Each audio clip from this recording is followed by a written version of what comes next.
Senador Gustavo Bolívar, gracias por atendernos, muy buenos días. Hola Julio, muy buenos días a tus oyentes y a los integrantes de la mesa. Yo pienso en usted, senador Bolívar. Este no era precisamente el escenario que usted había soñado ganando las elecciones, ¿no? No, por supuesto que no, y me gusta tener un poco la razón de las advertencias que hice, porque si yo llego a tener la razón, pues se puede romper el pacto histórico y es muy fácil, porque los intereses que se están jugando aquí los partidos políticos, pues son muy grandes, nada más ni nada menos que son los dueños de los alcaldes y los gobernadores y los funcionarios en un 99% en este país. Y lo que quieren es conseguir un contralor de bolsillo que les siga tapando la corrupción. Porque como lo vengo diciendo hace mucho rato, ya los entes de control perdieron su función, perdieron su razón de ser.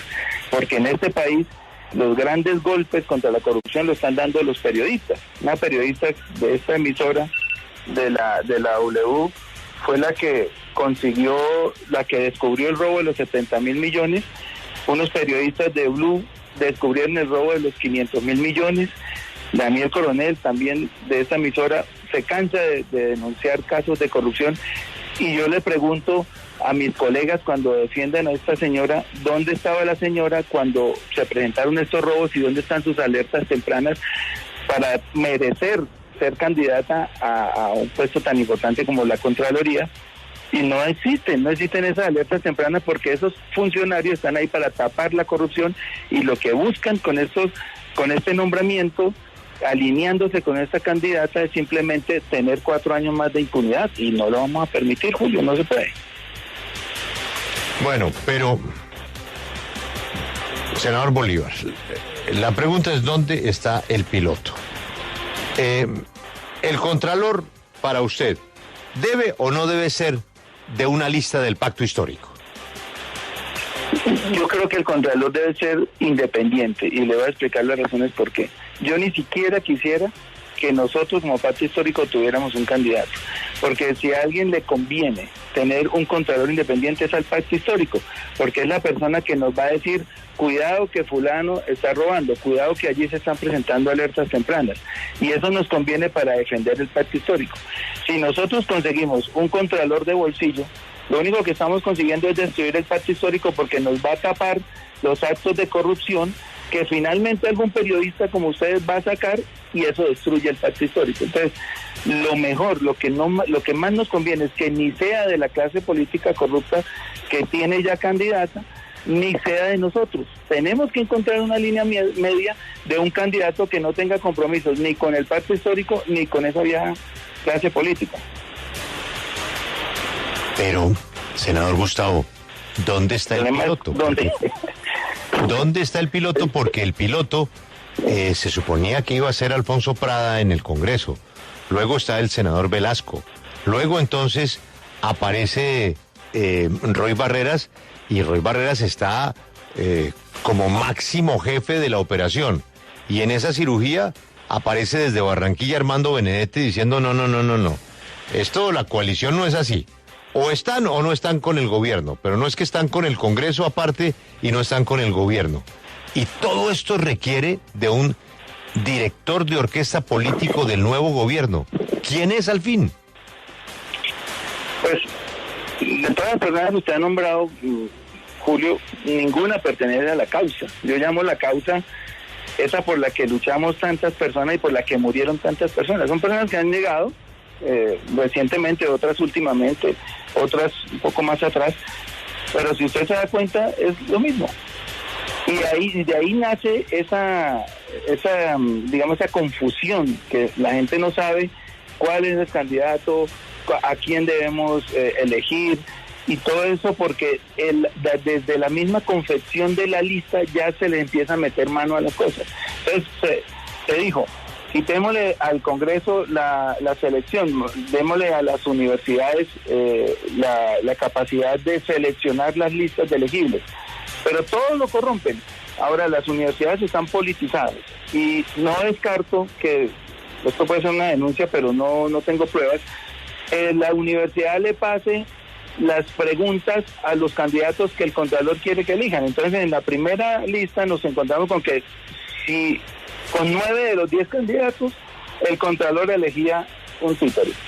En la segunda, pues que dejaron por fuera otros hombres muy bien calificados. Pero de los 20, seguro tiene que haber alguien, no sé, una mujer, un hombre, que pueda representar los intereses de la nación en la transparencia de la gestión pública. Y me niego a creer que no haya uno. Pero no podemos seguir en el juego de elegir siempre un títere para que tape y tape y tape, porque es que llevamos 200 años de corrupción y a nosotros nos eligieron con esa premisa del cambio. Y una parte importante de la premisa de cambio era cómo vamos a acabar con la corrupción. Y en la elección de Contralor, yo me atrevo a decir que es un porcentaje muy grande, muy alto dentro de esa lucha anticorrupción. Si dejamos que elijamos un Contralor o Contralora del bolsillo del señor Felipe Córdoba, ya se habrá desvirtuado por completo la promesa de cambio. Senador, pero usted dice que los partidos tradicionales quieren tener un contralor de bolsillo, pero desde el pacto no quieren también tener un contralor amigo promoviendo a como dé lugar a Julio César Cárdenas. A mí no me gustaría que tuviéramos un contralor de bolsillo. De hecho, en la alcaldía de Bogotá, eso fue una instrucción de Gustavo Petro.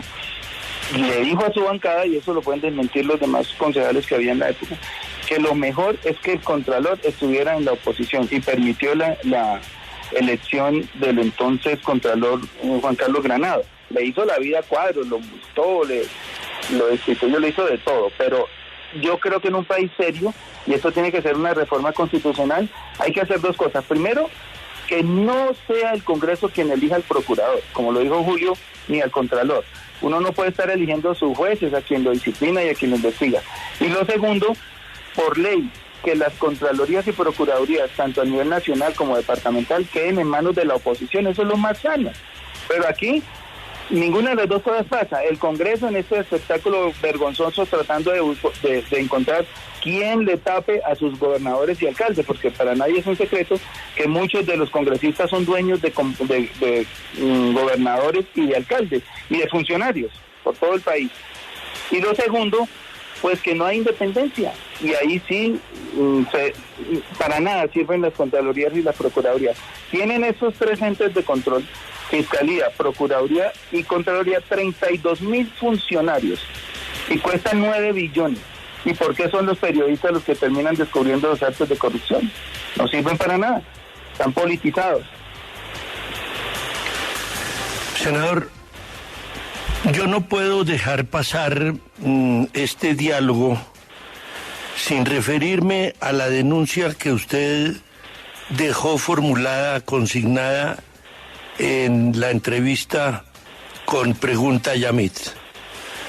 Es la acusación más seria que he escuchado en los últimos años en contra del Congreso de Colombia, porque su afirmación de que el Congreso es un nido de ratas es de una gravedad indiscutible.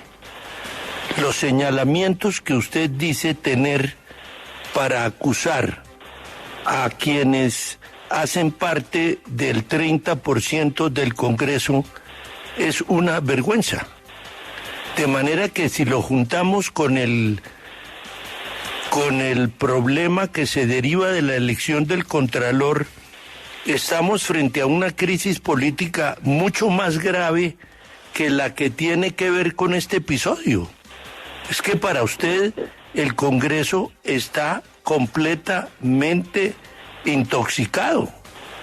Por consiguiente, se necesita una limpieza que a mí, le digo con todo respeto, me pareció de la mayor gravedad y de la mayor importancia, porque usted anunció que eso sería parte de un debate y que lo único que le falta son los nombres de la acusación, pero que tiene los testimonios y que solamente está esperando que las víctimas se atrevan a señalar a quienes acusan de ser acosadores sexuales y cobradores de peajes a los miembros de las unidades legislativas. ¿No le parece que ese es más grave que la coyuntura de la elección del Contralor? Sí, doctor Casas, tan grave como la elección de Contralor. Porque cuando yo llego al Congreso me encuentro con que muchas personas estaban buscando a alguien como que les generara la confianza para contarle lo que estaba pasando ahí. Y entonces mi secretaria me dice, unas mujeres lo están buscando para hacer unas denuncias muy graves. Yo las escucho. Y me dicen que para poderles prorrogar los contratos, y de esto habló Gustavo Petro en la campaña porque yo lo puse en conocimiento de los hechos, de la esclavitud sexual a la que someten a muchas mujeres, y les firman contratos de corto plazo, 2 meses, 3 meses, para poderlas tener ahí esclavizadas sexualmente a cambio de prorrogarles los contratos. Yo tengo pruebas de eso, tengo nombres. Lo que pasa es que estas personas me dicen que no quieren enfrentar la denuncia por la estigmatización. Hay algunas casadas, hay cosas terribles ahí dentro. Yo les digo, bueno, yo voy a grabar esto y algún día ustedes se van a decidir a contarlo. Y mientras ellas lo cuenten, pues yo voy a tener la oportunidad de poderlo denunciar. No tengo ningún pelo en la lengua para denunciarlo. Y lo otro que me han venido contando es que yo estoy calculando ya en un 30%, que es muy alto, los senadores y representantes que le sacan la mitad del sueldo a los miembros de sus unidades de trabajo legislativo. Así de frente. Les dicen, yo le voy a poner un sueldo. ¿Cuánto está aspirando? Pues una persona que nunca ha tenido un cargo público y cree que 3 millones o 4 millones es mucha plata. Dicen 3 o 4 millones. Dicen, yo te voy a pagar 7. Pero me hace el resto porque es para la campaña, me hace el resto porque es para manejar, para sostener el movimiento. Y empiezan a quitarle la mitad o un poco menos, o a veces más, o a veces todo, a los empleados que tienen ahí dentro de sus UTLs. Y entonces ese sueldo de 36, 37 millones se vuelve 50 millones. Y es una infamia porque es, tras de que estamos ganando salarios muy altos, robarle la platica a las personas más pobres con la ilusión pues de que tengan un puesto público. Y esto no solo pasa dentro del Congreso, sino que también cuando ellos le consiguen un cargo público en otra entidad, porque viven buscando puestos por todas las entidades. Y por eso es que la elección de Contralor ahí se enlaza con esto, porque en estas ampliaciones de las plantas de personal de la Contraloría y la Procuraduría viene la repartija de cargos para los congresistas. Entonces muchos de ellos, o varios de ellos, para no estigmatizar a todo el Congreso, les dicen, yo le conseguí un cargo allí, de tanto me da tanto. Eso es una práctica común, se lo digo que es común en el Congreso de la República. Entonces mira lo que estamos asistiendo, cómo no se va a llamar nido de ratas, semejante teatro donde se practican estos delitos contra la dignidad de las personas, contra el erario público. Entonces, sí, pues, bueno, esa denuncia hay que hacerla y ojalá, yo le digo a las personas que me han hecho las denuncias que se atrevan a hacer las denuncias, que pongan la cara que nosotros podemos ofrecerle protección ahora que somos gobierno. Eso podría pasar en algún momento. Pues ojalá se pueda hacer esa denuncia cuanto antes, con pruebas y con nombres y apellidos, que es lo más importante. Pero, senador, quiero volver al tema de la Contraloría, porque ayer hablábamos con el presidente de la Cámara de Representantes, quien pertenece a la coalición del Pacto Histórico, y nos dijo aquí que el gobierno, el presidente electo Petro, el doctor Prada y los miembros del gobierno que inicia el 7 de agosto no han dado instrucción alguna en el tema de la Contraloría y que ha habido total libertad para que los congresistas tomen la decisión que quieran a conciencia. Senador Bolívar, ¿eso es verdad? ¿El gobierno del presidente electo Petro no se ha metido en el tema de elección de Contralor? No se ha metido, Lucas, y no se puede meter, porque es que se supone que hay una separación de poderes y el Congreso es autónomo. Pero lo que yo le estoy diciendo a mis compañeros es, un país nos está mirando. 11.300.000 personas votaron por el cambio. Cuidado, nos equivocamos, porque ahí empieza a derrumbarse el pacto histórico. Entonces la pelea ahí dentro, porque la señora estuvo en Medellín, la candidata de Pipe Córdoba estuvo en nuestro Congreso de Medellín, al que yo no asistí, y tuve oficina ahí hablando con todos los congresistas. Bueno, hablar y proponer una candidatura no es delito, pero ojo, les digo, porque eso no se puede volver una feria de puestos y de tapen, promovido por el partido o por el movimiento que le ofreció al país un cambio. Entonces ahí no nos podemos equivocar y tengan por seguro que vamos a dar una pelea interna muy grande para que no nos equivoquemos en esa elección. Sí, senador Bolívar, yo le quiero preguntar por eso. Usted dice que no se puede devolver el tapen promovido por el Partido del Cambio, por el pacto. Lo dice por el senador Roy Barreras. ¿Por qué? Porque aunque él está promoviendo que se cambie la lista, antes de esto, usted, por ejemplo, había dicho en su Twitter, huele mal. Roy está en campaña por una candidata del actual Contralor para garantizar el tapen de 4 años más, y ya varias personas del pacto me llamaron para abogar por ella, es decir, la señora Rangel. Lo que usted nos quiere decir es que el senador Roy Barreras está con ambos candidatos. No, a mí lo que yo dije es que en una de las primeras entrevistas que concedió Roy Barreras, dijo que la lista de 10 elegibles, la primera, antes de cambiarse, le parecía magnífica y que todas esas hojas de vida le parecían brillantes. Y resulta que ahí estaban los ladrones de los OCAT y estaba la señora que es la candidata de Pipe Córdoba. Entonces, ahí fue cuando se me encendieron las alarmas y dije, no, esas 10 hojas de vida no son, puede que sean brillantes, pero no son las adecuadas.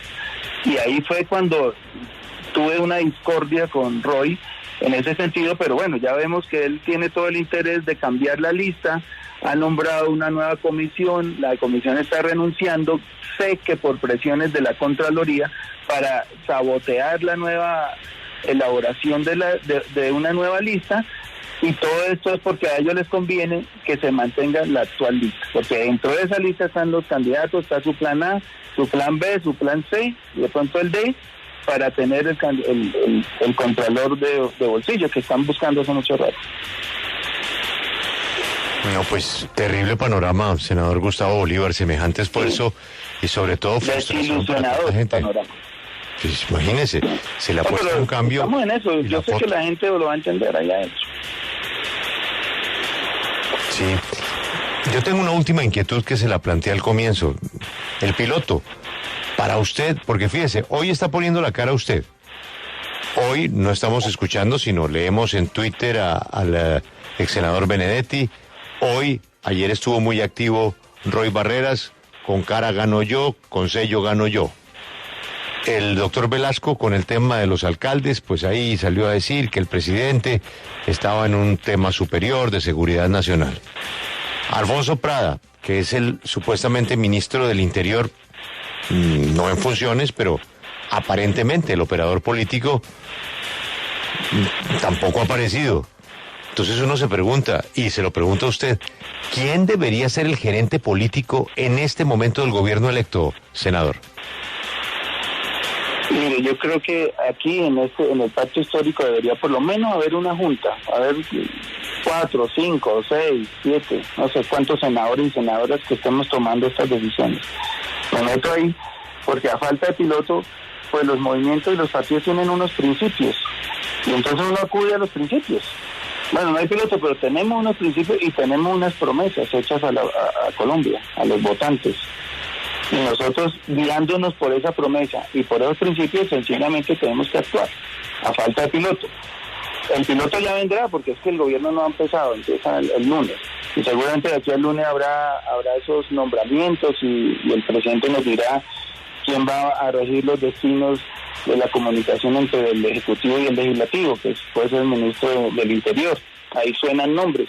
Pero mientras aparece, y como la elección de Contralor está a la vuelta de la esquina, yo creo, y lo hablamos ayer con Alexander López, anoche, precisamente casi a la medianoche, vamos a convocar a los compañeros para tomar unas decisiones, para, guiados por esos principios, elegir o por lo menos buscar la mejor hoja de vida para que dirija la Contraloría.